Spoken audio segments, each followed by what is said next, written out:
On the phone, it is a pleasure to welcome to the program John Judis, senior editor of the New Republic and author also of a book I read when it first came out. I think it was back in 2002, The Emerging Democratic Majority, which uh, proved to be, I don't know if the right word is prophetic, but certainly has proven to be prophetic, I guess. Welcome to the program, John. Yeah, thank you. So I want to talk about your piece that you wrote, obviously, to in recalling the the run up of the invasion and occupation of Iraq, the eve of destruction. Tell us just set the table for us here on where you were. At least in the context of the broader conversation that was going on in the months before the invasion of Iraq. Well, I was at the New Republic, which I've been connected to before that for about as a staff member for about 7 or 8 years, and longer than that. And the I had always been on the left, if you want to put it that way, of the them on foreign policy, on Israel, but also on questions about going to war. And when the Iraq when the Bush started to talk about going to war with Iraq, I used to think of it as me and the women. There were four women on the staff at the time, including Marty Parrott's assistant, and we were the dissenters. And most of the time, they didn't talk up in the meetings, so a lot of times it was just me. And and my situation on the magazine was more or less reflected in official Washington, where the dissenters were far and few between. Walter Pincus, I think, at the Washington Post. I mean, there were a bunch of us, and we knew each other, but it was we were very isolated. And and the Um, and well, Go ahead. the fascinating thing about your piece is that you recount that to the extent that you ran into any other people who shared your perspective on this, it was from what I guess we would perceive the least likely quarters. Yeah, I had two experiences like that. I was friends with a guy at Maryland, a professor who also taught at the war colleges. He was an expert on the history of naval warfare, and I saw him sometime, I think, in the late fall, and he told me that all the people that he knew, the professors that he knew at the colleges, were also opposed to going to war.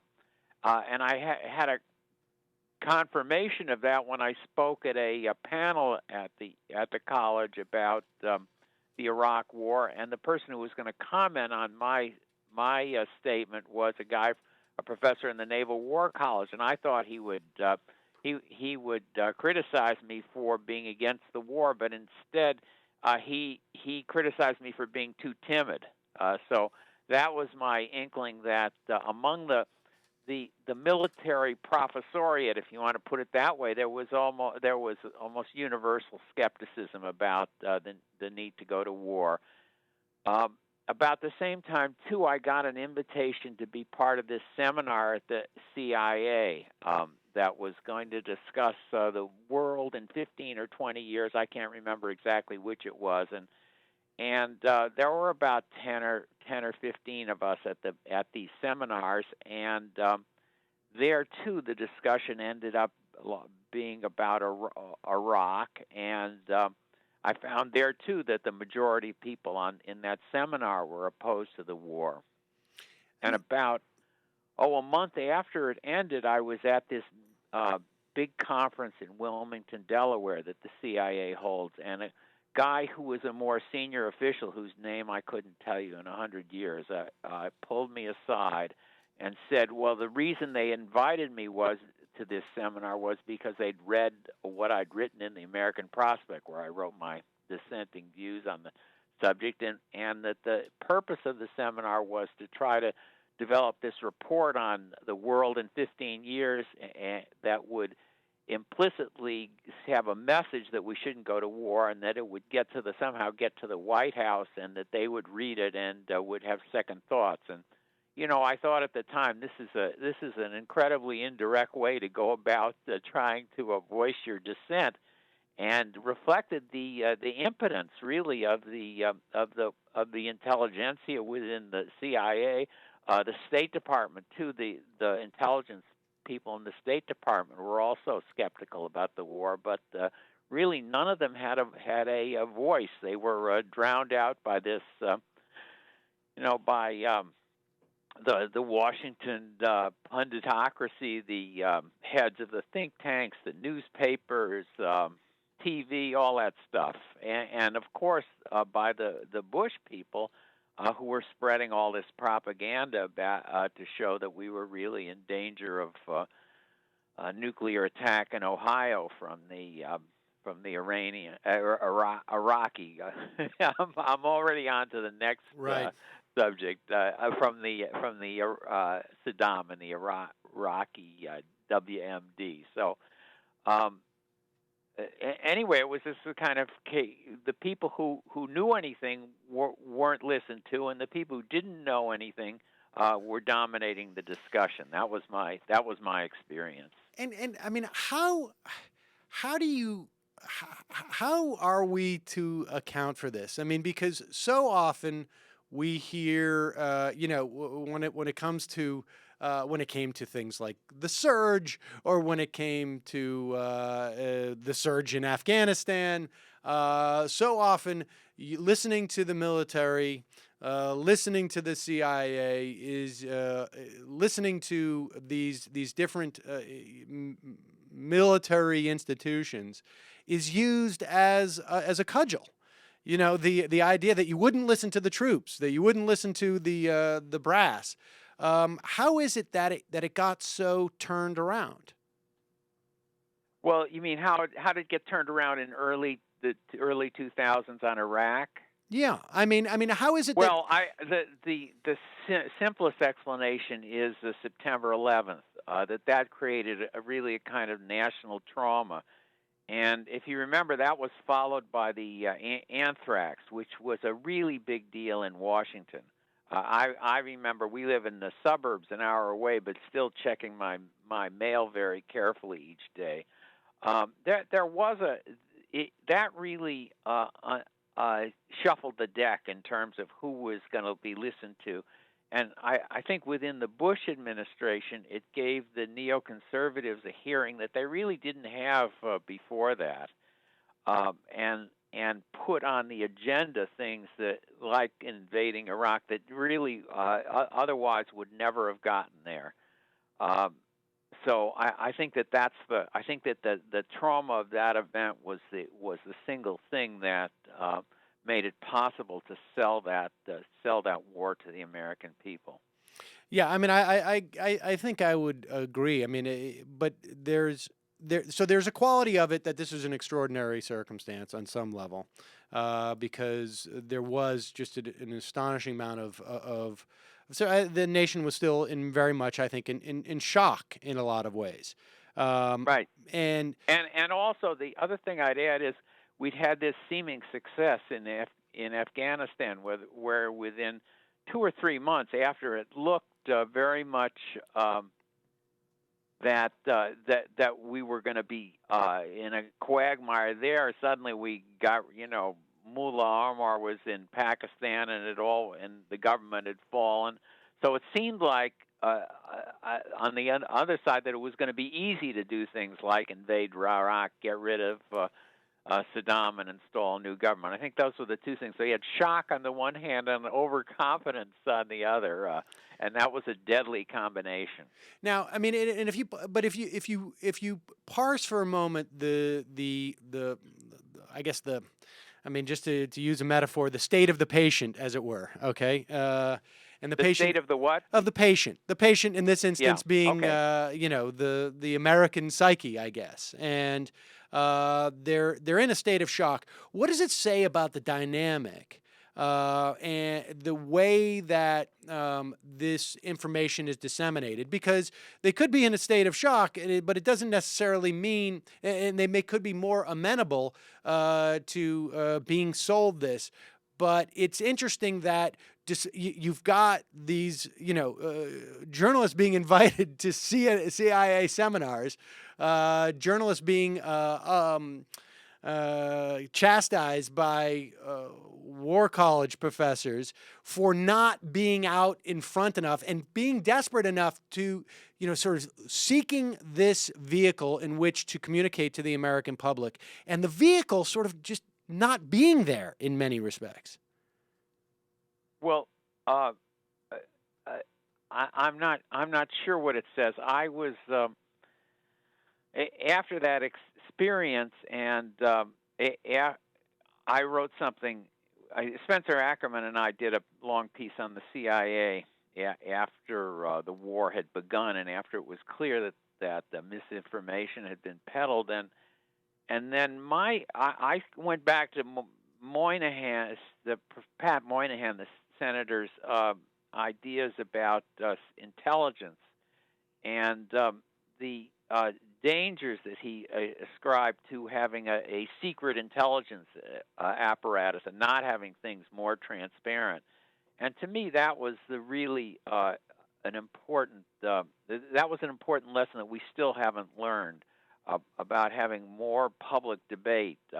I think that the existence of all these secret agencies that don't publish these incredibly redacted reports it makes it possible for the government to deceive the people. In many ways, I'm not sympathetic to the WikiLeaks guy, but on the other hand, a lot of the information that came out of that was information that we should have known about. Right. So it's again, I think it's the culture of secrecy in the government, and I think that remains a problem to this day.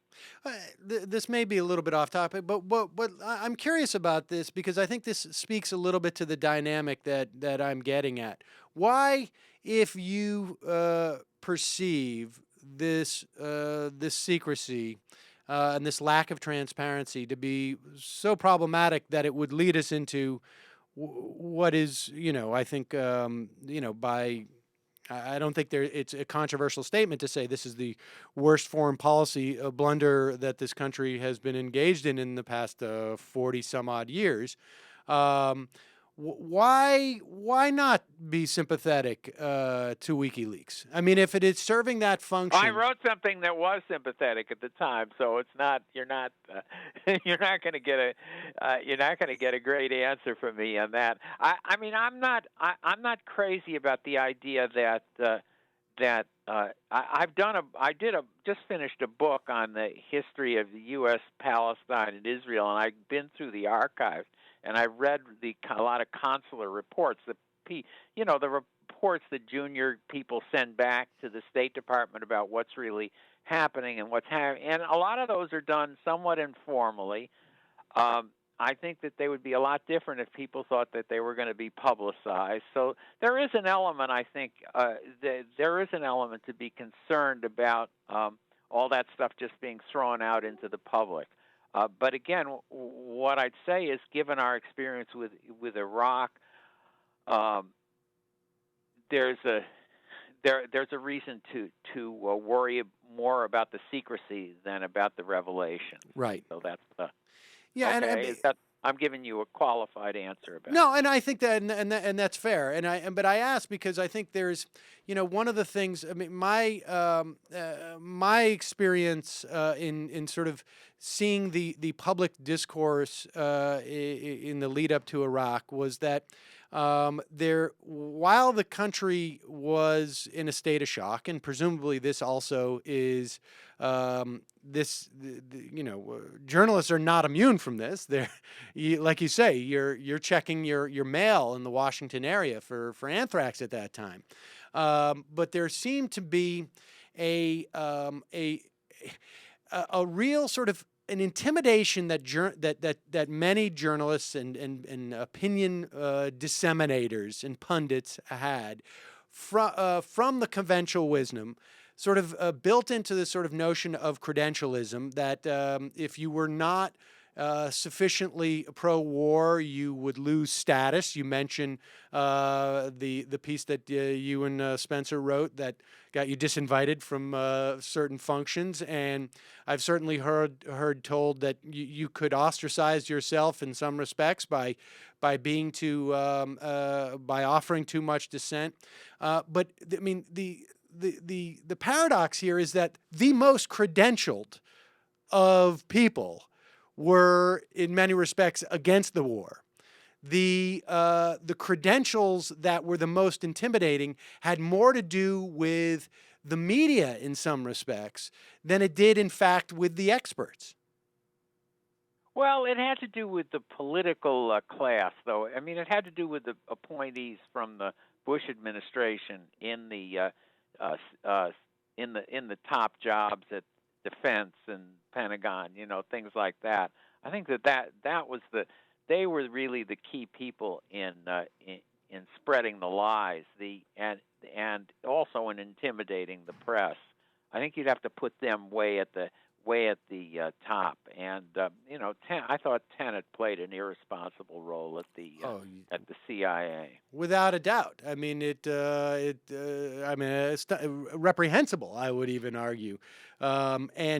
But I mean, because I think about how the people that I knew that who would have otherwise been skeptical were swayed by commentators like Thomas Friedman. I mean, almost as if if Thomas Friedman has signed on to this, it can't be wrong. I mean, on some level, at one point it was the dissemination that this needed to be sold to the American public, and the American public really, I think, for the most part, they probably knew Richard Pearl far more than they should have. But that again is a function of the press. I mean, these people, there's no direct line to the American people from these upper echelon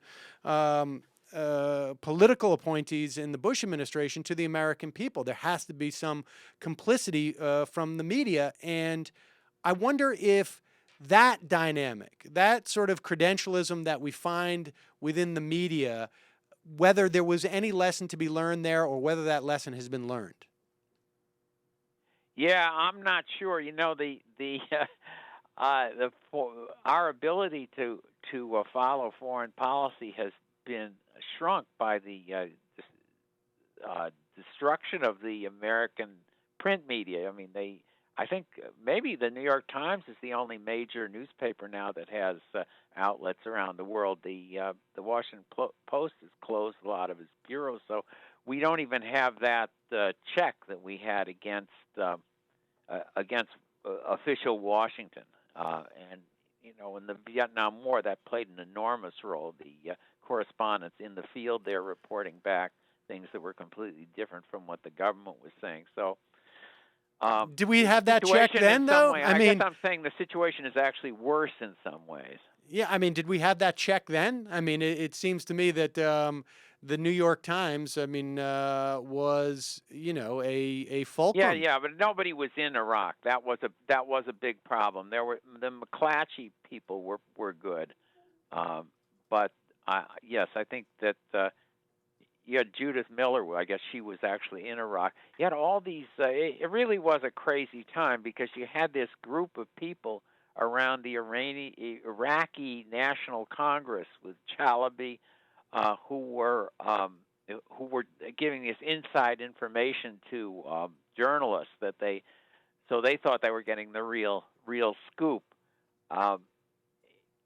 Again, I hope it was an unusual time, but maybe not. When have you read much in terms of the this is another occasion where we see sorta Miaculpas that are I don't know what the Latin term for sort of is, but we see these sort of mea culpas in the press today these days. David Frum coming out and sort of trying to wriggle out of responsibility. We see Richard Pearl has been brought out. He's not mea culpaing at all, but there are others, and I just wonder if perhaps we don't, perhaps we are in no different place, really. The only difference in terms of the dynamic, which was problematic then, the only difference, the dynamic is the same. The only difference is that we don't have that shock, and that we are really just one shock away of being able to get into the same mess. That may be true. I think of the neoconservatives in Washington along the lines of Nightmare on Elm Street. You know, that movie where the Freddy Krueger keeps coming back. You think he's been destroyed, and then sure enough, back he comes. So yes, we've had this for 20 years now of thinking that we're not going to do crazy things anymore, and then back we go. So I'm not sure if we're immune. I think Iran is going to be a big test. And where's that? I mean, where does that? I mean, I get, I don't want to I don't want to be just keep hammering the same point, but the neocons are always going to be there if we assume that. But it's and to use your Nightmare on Elm Street analogy, the problem is that Elm Street hasn't changed. Freddy Krueger's keeps coming back, but Elm Street is, nobody's done anything different on Elm Street. How many times does he have to come back before people start to, we gotta lock our doors, maybe, or maybe we should have, a neighborhood watch or something. Yeah, well, Elm Street changes a little. For instance, to my amazement, if you look at the Chuck Hagel hearings, the neoconservatives were more or less dominated the Republican discourse at that time on a subject like Israel, where 20 years ago, they weren't identified with at all. So, Elm Street does change a little, but not necessarily for the better. Yes, it's a problem. I agree with you. All right, well, and so let me just turn to, because I'm